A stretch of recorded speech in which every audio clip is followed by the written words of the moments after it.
विधानसभा चुनाव 2023 में कांग्रेस को करारी हार का सामना करना पड़ा है।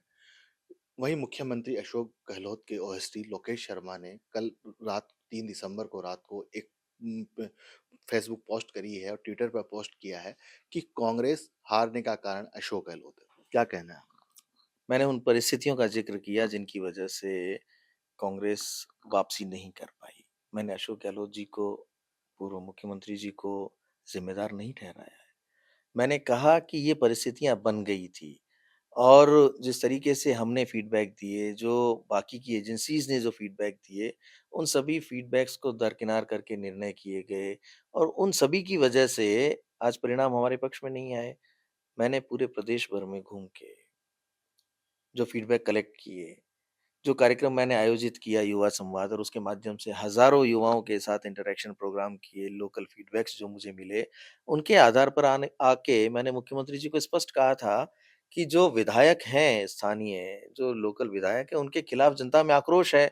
अगर हम इन टिकट्स को बदल देंगे, चेहरे बदल देंगे, तो निश्चित तौर पर हम सरकार में वापसी करवा पाएँगे। हमारी सरकार रिपीट होगी, लेकिन कम से कम 30-40 टिकट हमें बदलने होंगे। ये बात मैंने उन्हें कही। अब वो सिर्फ़ मेरी ही बात नहीं थी, मेरी ही रिपोर्ट नहीं थी। आप किसी भी एजेंसी की बात कर लें, आज की डेट में प्रत्येक उस एजेंसी का जो चाहे एआईसीसी की तरफ से सर्वे कर रही हो, पीसीसी की तरफ से कर रही हो या इंडिपेंडेंट कोई एजेंसी सर्वे कर रही हो, सबने ये फीडबैक्स दिए थे कि जो चेहरे हैं उनके खिलाफ एंटी इनकम्बेंसी का माहौल है। अगर इतने टिकट काट दिए जाते हैं, वो उनका सबका तो ये कहना था लगभग 50% अगर टिकट काट दिए जाते हैं, तो निश्चित तौर पर सरकार वापस बन जाएगी। तो तमाम इस तरीके की रिपोर्ट्स को खारिज कर दिया जाना या उनकी सुनवाई नहीं होना, उनसे ये परिस्थितियाँ बन गई कि आज हम वापसी नहीं करवा पाए अपनी। लोकेश शर्मा जी, आपकी खुद की एक पर्सनल टीम काम करती थी और आपने 6 महीने पहले ही वो अशोक गहलोत जी को फीडबैक दिया था। जैसे बीकानेर का फीडबैक दिया था कि 20,000 वोटों से बीडी कल्ला हारेंगे। तब आपने ये बातें कही उनको, तब उनके क्या रिएक्शंस होते थे? वो तो रिएक्शंस तो क्या हमारी बात सुन लेते थे। जैसे मैंने कहा कि यहाँ ये स्थितियाँ बन रही हैं, बीडी कल्ला जी चुनाव हारेंगे, ये हारेंगे। तो हमारी बात सुन लेते थे। अब सुनने के बाद निर्णय लेना या कुछ उसपे आगे कदम उठाना वो तो उन्हीं की ज़िम्मेदारी होती है कि वो उसको किस रूप में लेंगे। लेकिन मैंने उन्हें बताने में कभी कोई कमी नहीं छोड़ी। सर, आपने उस लेटर में ये भी लिखा है कि 25 सितंबर की जो घटना प्रायोजित थी, उस पर क्या कहना है? तो प्रायोजित लिखना ही अपने आप में बहुत क्लियर कर देता है कि वो जो घटना थी वो पूरी तरह से प्रायोजित थी। जो आलाकमान की मंशा थी, उस मंशा के अनुरूप उस दिन कार्य नहीं संपादित हो पाना बड़ा दुर्भाग्यपूर्ण रहा। उस वक़्त तत्कालीन समय में हमारे खड़गे जी और अजय माकन जी यहाँ ऑब्ज़र्वर बन के आए थे और वो जो भी संदेश लाए होंगे आला-कमान का, राहुल गांधी जी का, सोनिया गांधी जी का और उनकी मंशा को जो लेके आए होंगे, वो शायद उस दिन पूरी नहीं हो पाई। तो अगर वो पूरी होती, आज प्रदेश का माहौल शायद बदल सकता था। सर, 2018 का विधानसभा चुनाव जब हो रहा था, तब राहुल गांधी रोड शो कर रहे थे। उसमें कहा गया था कि मंत्री और विधायकों के गेट हमेशा कार्यकर्ताओं की, आम जनता के लिए खुले रहेंगे। लेकिन वो सब बंद हो गए। उसका खामियाजा ये भुगतना पड़ा कि 23 मंत्री में से 17 मंत्री हारे। इस पर आपका क्या कहना है?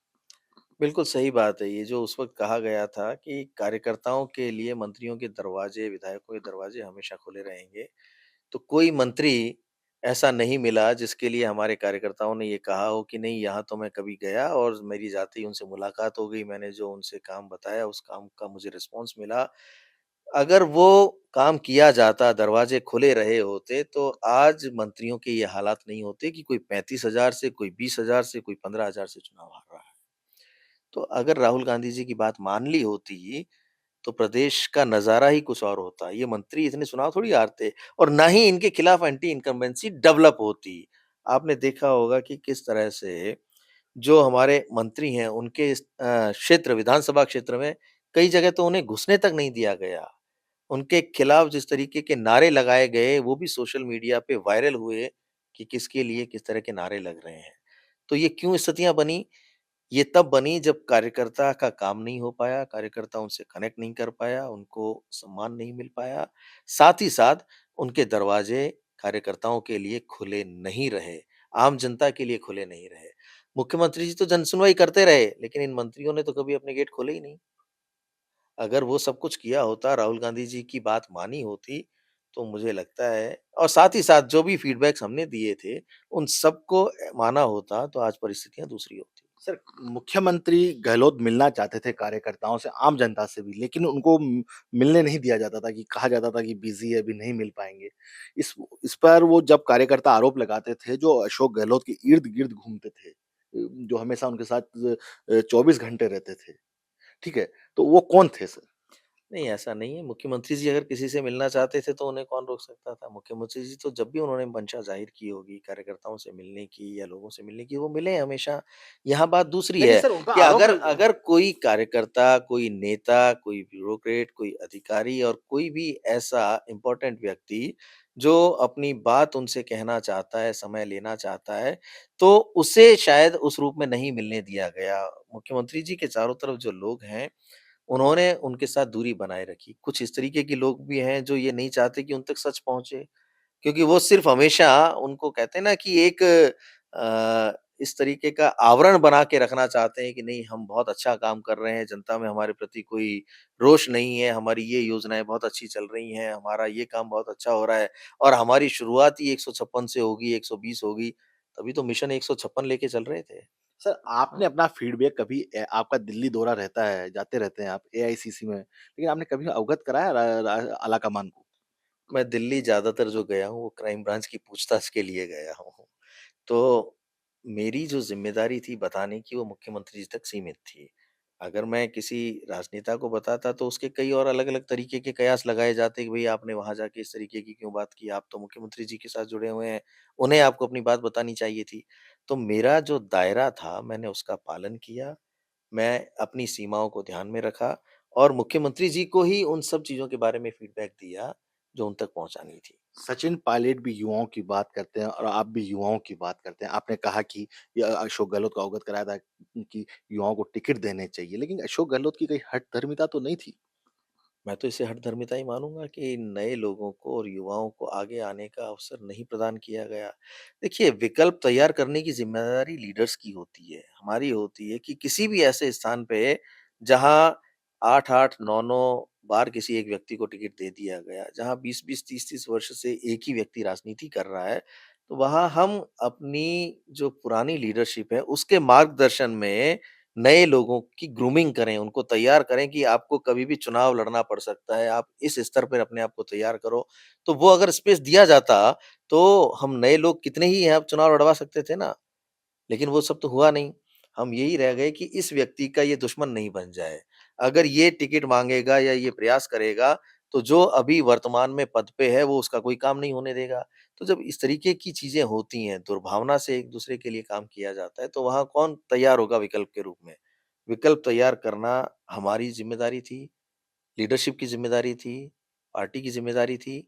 तो वो शायद जो फैसले लिए गए, उनसे वो डेवलप नहीं हो पाए और यही कारण रहा कि कई जगह हमारे पास तो दूसरा विकल्प भी नहीं बना।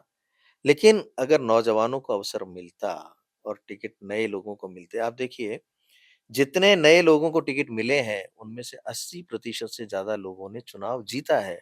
तो ये तो सामने है ना हमारे कि लोग और जनभावना अब नए चेहरे चाहती है, नई उम्मीद चाहती है, नए लोगों के साथ काम करना चाहती है, जो काम करने का जज़्बा रखते हों। तो ऐसे लोगों को अब हमें आगे बढ़ाना चाहिए। सर, आप भीलवाड़ा से टिकट माँग रहे थे, अशोक गहलोत ने इशारा कर दिया था, आप वहाँ पर काम भी करने लग गए थे ग्राउंड लेवल पर, फिर भी टिकट नहीं दिया गया, इस पर आपका क्या कहना है? अब नहीं दिया तो नहीं दिया, पार्टी ने अब क्यों नहीं दिया इसका तो वो ही जाने। लेकिन हाँ, ये तय है कि अगर मुझे टिकट दिया जाता तो मैं वहाँ से चुनाव जीत कर आता। उसका कारण बहुत सीधा-सा है कि पिछले 20 वर्ष से जो व्यक्ति वहाँ पर विधायक हैं, उनके खिलाफ भी बहुत एंटी इनकम्बेंसी का माहौल था। और वो परिणाम में भी आ गया, आपने देखा कि वहाँ विचारधारा से उन्हीं की विचारधारा से जुड़े हुए लोगों ने इंडिपेंडेंट रूप से अशोक कोठारी जी को वहाँ प्रत्याशी बनाया क्योंकि जो विधायक वहाँ बैठे हुए हैं विठ्ठल अवस्थी जी, उनके खिलाफ माहौल था। वहाँ के लोग नहीं चाहते थे कि इनको दोबारा विधायक बनाया जाए या जनप्रतिनिधि चुना जाए। तो अगर मुझे अवसर मिलता तो निश्चित तौर पर जीत के आते। यही चीज़ें तो हैं, जो हमें करनी चाहिए थी, जो प्रयोग करने चाहिए थे, वो हमसे किए नहीं गए या उनमें हमने कहीं न कहीं देरी कर दी या हमने उनके बारे में सोचा ही नहीं। रूमर्स ऐसे भी आ रहे हैं लोकेश शर्मा जी, आपका फ़ोन टैपिंग में नाम है, क्राइम ब्रांच में आप जाते रहते हैं, क्या पार्टी बदल रहे हैं आप सर? नहीं, नहीं, नहीं, ऐसा ये रूमर्स ही हैं सिर्फ़ जो आप बोल रहे हैं। ना तो मैं किसी दूसरी पार्टी में जा रहा हूँ, ना पार्टी बदलने की कोई मंशा है मेरी। रही बात फ़ोन टेपिंग में नाम की, तो वो तो चल रहा है, लंबा समय हो गया। वो अब माननीय न्यायालय में विचाराधीन है कि मैंने एक रिट दायर की हुई है, याचिका दायर की हुई है कि जो भी ये आरोप लगे हैं या जो ये एफ़आईआर दर्ज है, इसे खारिज किया जाए, तो वो अभी विचाराधीन है। उस पे जो भी निर्णय न्यायालय करेंगे, वो होगा। कल रात से आपने वो लेटर पोस्ट किया अशोक गहलोत का या अशोक गहलोत के करीबी का फ़ोन आया? नहीं, मेरे पास कोई कॉल नहीं आया किसी का।